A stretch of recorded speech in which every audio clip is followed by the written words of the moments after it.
ரொம்ப இன்னைக்கு டென்ஷன் ஆயிருச்சு. எனக்கு உடம்பு வேற முடியல.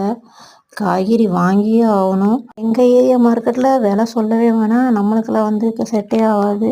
சரின்னு நான் எப்பவும் வாங்குற இடத்துக்கு போய் லைன்ல நின்று வாங்குறதுக்கு போனேன். காய்கறி வாங்குற இடத்துல செம கூட்டம் இருந்துச்சு. அதோட நான் நின்றுக்கிட்டே இருந்தேன். அப்புறம் இன்னொரு இடத்துலயும் சொல்லிட்டு வந்தேன். அங்கே கிட்ட வந்தோன்னே சரி இவங்க சொல்லிட்டு இருந்தனால போய் வாங்கிட்டு வந்துடலான்னு போனேன். மாற்று மத சகோதரி அங்கே எனக்கு இடம் பிடிச்சி வச்சுருந்தாங்க. அதோட வாங்கிட்டு வந்துட்டேன். இஸ்லாமிய சகோதரி கிட்ட நான் சொல்லிட்டு போனேன். இந்த சைடில் அவங்க நீங்கள் நான் நிற்கவே இல்லைன்னு பொய் பேசுகிறாங்க. சொன்னால் ஈமானையும் போயிடும்னு நம்ம இஸ்லாமிய சகோதரிங்க யாருக்குமே இப்போலாம் தெரியறதே இல்லை. உங்களுக்கு சப்போர்ட்டுக்கு வேற அவங்க ஹஸ்பண்டும் சேர்ந்துக்கிட்டு என்னை அவ்வளோ கத்தி அந்த இடத்துல ஒரு மாதிரி பேச ஆரம்பிச்சிட்டாங்க. அவங்க மேலதான் தப்பு இருக்கு.